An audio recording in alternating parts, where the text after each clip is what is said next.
Yokoso owashitare. Welcome back to part 2 of the story about the hidden village. Now, just to get one thing out of the way, I did have a little bit of trouble in deciding how best to split this story up, so this video is actually probably going to end up being rather short, but I figured it's better to have it a little bit too short than to have it too long. But this is going to be part 2 of a 3-part series, and hopefully you enjoy it. If you haven't seen part 1, please go ahead and check that out, because you won't understand what's happening if you don't have that background context. And also, because this is a part 2 of a story, there is no Ima wa Mukashi once upon a time, nor will there be a and thus is it said blah blah blah blah blah. So without further ado, let us continue with the story where we left off. And we left off with the priest finding this hidden village and coming there and living with this man and being married to his daughter, and no longer technically being a Buddhist priest because there seems to be some kind of a secret in this village that nobody is telling him about. But because of this secret, they cannot abide him being a Buddhist priest anymore, and he now lives actually very nicely. So now, this former priest had spent a good long time living in this hidden village with his new wife and under the care of her father. It had been at least a few months. The story doesn't mention exactly how many, but it does say that they were now in the 8th month. But everything was picturesque for this man. His wife was beautiful and loving. He never went hungry, and he had a healthy girth about him. He also had some very fancy clothes that he wore every day, and everything was perfect. Absolutely perfect. But one day, this man noticed a change in his wife. She began going about with a concerned look on her face, like something was wrong. Furthermore, his father-in-law also began urging him to eat with more intensity, saying things to him like, "A man should have some meat on his bones. Please, eat up and put on a bit more weight." Which the man was happy to do. But he also noticed that the plumper he got, the more distraught his wife seemed, and even began silently shedding tears on occasion for no obvious reason. And so one day this man, his concern growing, came to his wife and asked her, "Why are you crying, my love? It doesn't make any sense to me." But she would only respond with, "Oh, it's nothing, I'm just feeling a little sad, that's all." And then her weeping would promptly get worse. And so the man, still having no clue why his sweet little wife was so broken up and finding it very strange, was also frustrated because there really wasn't anybody else he could ask, it being a very private affair and all. But what are you gonna do? If his wife doesn't want to talk about it, then you're just gonna have to deal with that, I suppose. And so some more days passed until one day, the house had a guest arrive. And by sheer happenstance, this man was passing by a room where his host was entertaining this guest, and he very faintly through the walls heard the newcomer say something to the effect of, "What a brilliant move on your part, getting a hold of an outsider like this. I'm sure you're very glad that your daughter will be fine now." And the host, this man's father-in-law, replied, "Indeed, it's just as you say. If I hadn't found this man, I can't imagine how I'd be feeling right now. We've never been able to find somebody from outside until now, and I'm curious as to how things will turn out over the next year." Now this was all that the man overheard, and although he wanted to listen more, he didn't want to push his luck and promptly returned to his quarters. And it didn't take long, however, for his father-in-law to show up and order some more food to be brought in and urged the man to eat, as per usual. However, while this man was sitting there enjoying his meal because it was good food, he couldn't help but feel like there was some connection to his wife's inexplicable depression and that conversation he had just overheard, and he began to worry. He then doubled his efforts to get the truth out of his wife in private, but while her expression seemed to scream that she wanted to explain everything to him, she still refused to say anything. One day, not long after this, the whole village became abuzz with activity, each house preparing food as if it were for a massive celebration. And seemingly in response to this man's wife broke down into tears more racking than ever before. And it was at this point that the man decided that he wasn't going to take no for an answer, and he came to his wife and he pleaded with her. "I thought that in both joy and grief, we would never keep anything from each other. And your obvious refusal to share with me what you're thinking is terrible. Please tell me what is going on." And then he too began weeping in frustration. His wife finally replied through her own tears, finally being convinced, told him, "I never intended to keep anything from you, but the things I want to tell you are so dreadful that I can't find the means to say them. Oh, I wish I had never grown so attached to you." And her husband, now more confused, continued pressing her intently. "Are you afraid of me dying? I mean, death is something that we all must face at some point. That can't be what's causing you so much grief. There's gotta be something more than just me dying. Tell me, frankly, what is going on?" And then hesitating a little bit, this man's wife replied, "In this province there's something horrible. A god who rules over us and feeds on human sacrifices.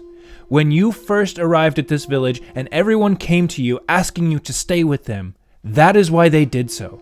Every year, one person is offered up as a sacrifice, and if someone from outside the village is not found by then, we are expected to offer up even our dearest children as a sacrifice.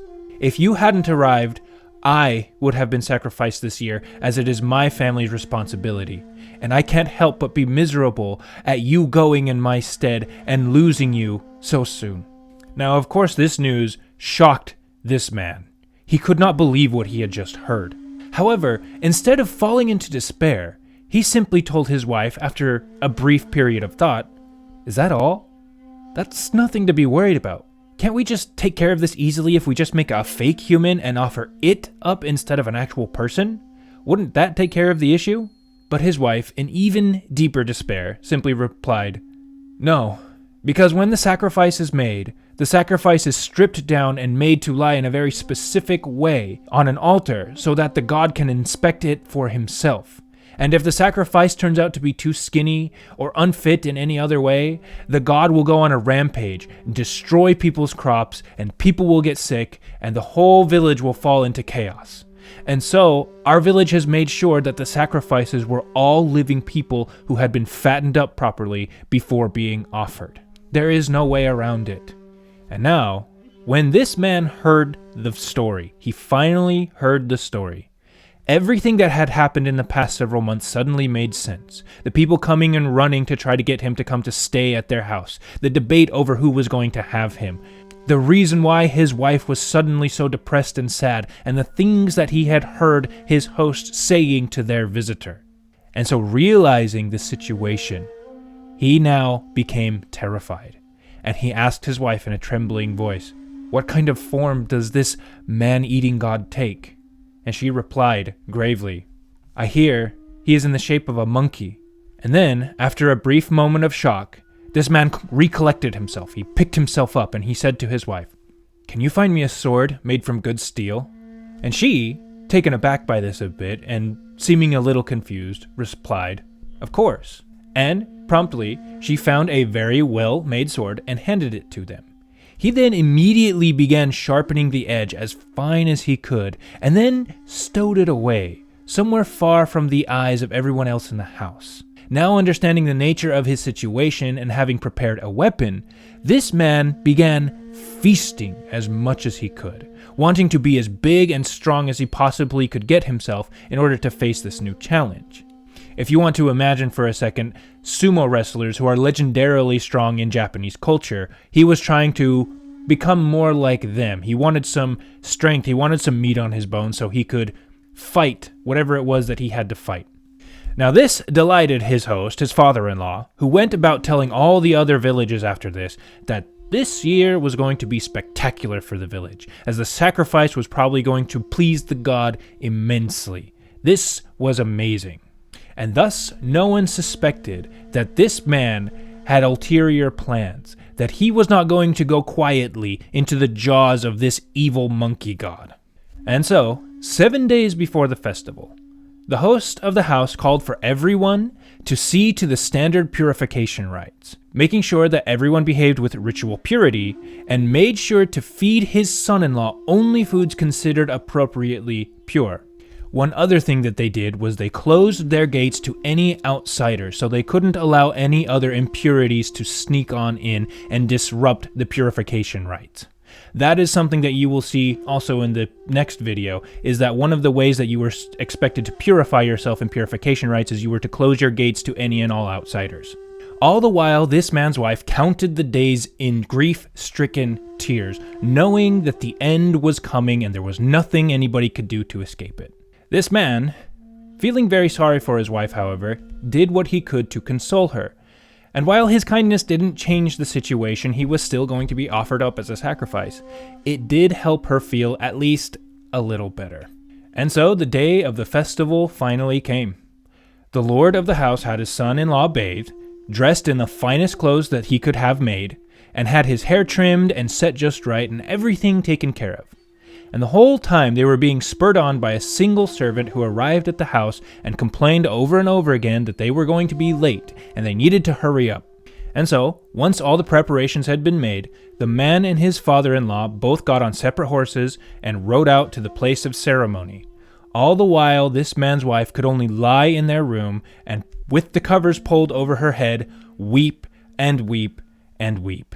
And so I think that is going to be the best place to end this story, because the rest of it, you're going to need the whole story for it to really make sense, and there isn't anywhere that I feel like it would be appropriate to have another big break. So even though this one is going to be very short, please just trust me, the next part is where all the best stuff happens, and I want it all to be in one video. And again, please watch this in conjunction with the previous video, else it won't make sense. And honestly, I probably should have combined this one into that previous one, but you know, hindsight is 20/20.